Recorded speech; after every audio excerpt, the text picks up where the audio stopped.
Good morning. It's Thursday, June 26th. This is Wake Up with KERA News, and I'm, of course, your host, Andrew Garcia. Glad to have you with us.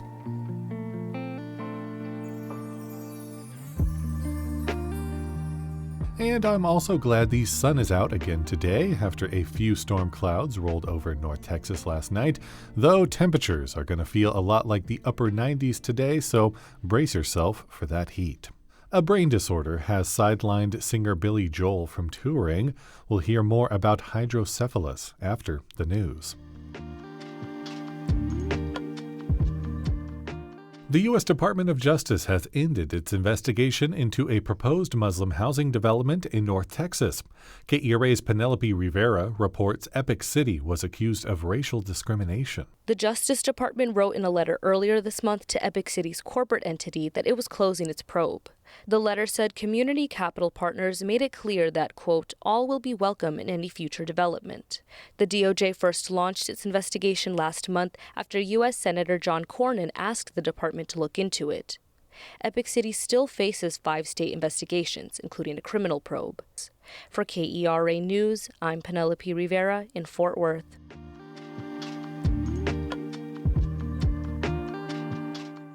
And Dallas is renaming 3 man-made lakes along the Trinity River after some of North Texas's Native American tribes.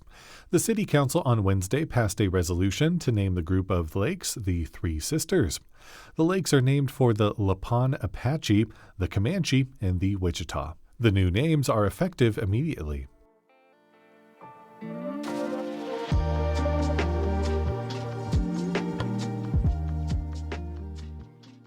76-year-old singer Billy Joel recently announced his diagnosis with a brain disorder after having trouble with his hearing, vision, and balance.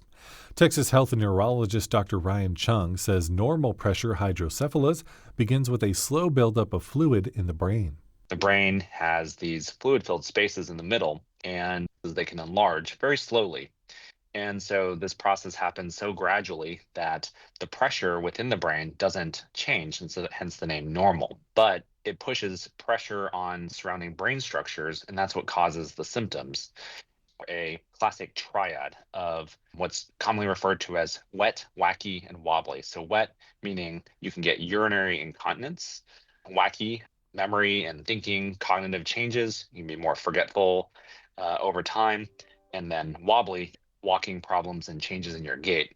So classically, it can look a lot like Parkinson's disease, where you can get a magnetic gait where it almost seems like your feet are stuck to the ground and you have trouble picking them up.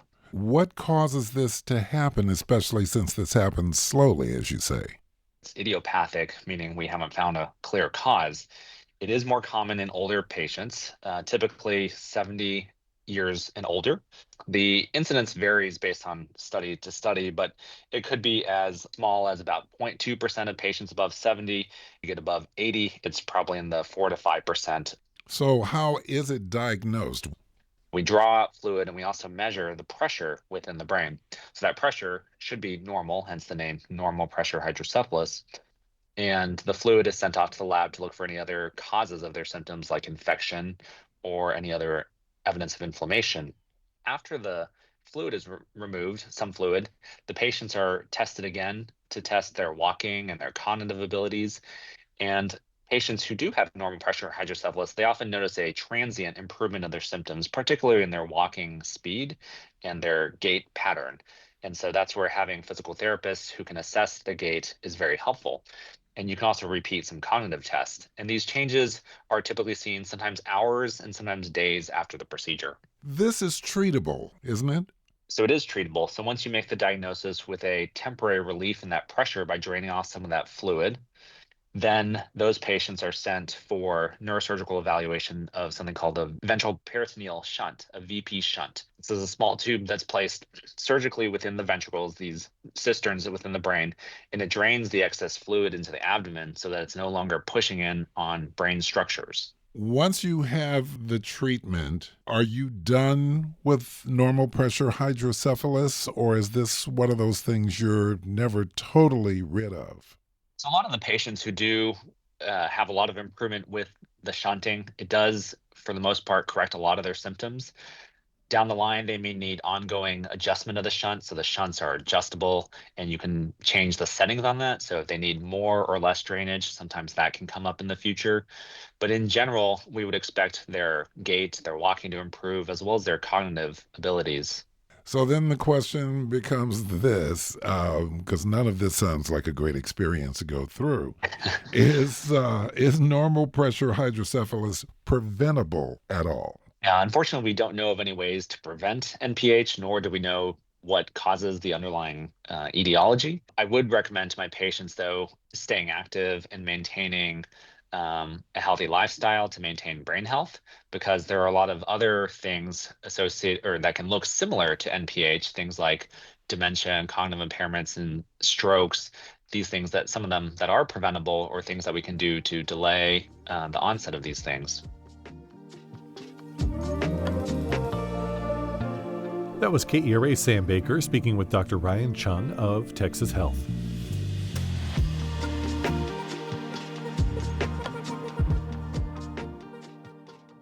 In a surprise to absolutely no one, with the first pick in the NBA draft last night, the Dallas Mavericks selected Cooper Flagg of Duke University.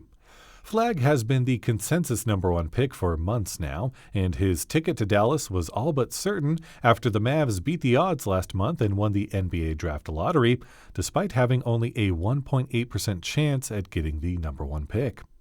Flagg is expected to make an immediate impact on the team and represents a possible turn of fortune after the team unceremoniously traded their last franchise-altering player, Luka Doncic, earlier this year. And the Texas Rangers finished up their series against the Orioles with a win last night, 7-0. They play the Mariners through the weekend. The annual Oak Cliff Film Festival kicks off tonight at the Texas Theater. Enjoy screenings, music, and events in this exciting showcase.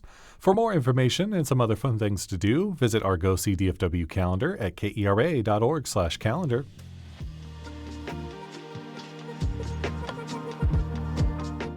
Thanks for listening to Wake Up with KERA News. I'm your host, Andrew Garcia.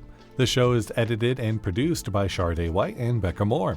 For more news in your inbox, visit kera.org/wakeup. That's where you can subscribe to the Wake Up with KERA News newsletter and get good morning vibes from our colleague Catherine Hobbs.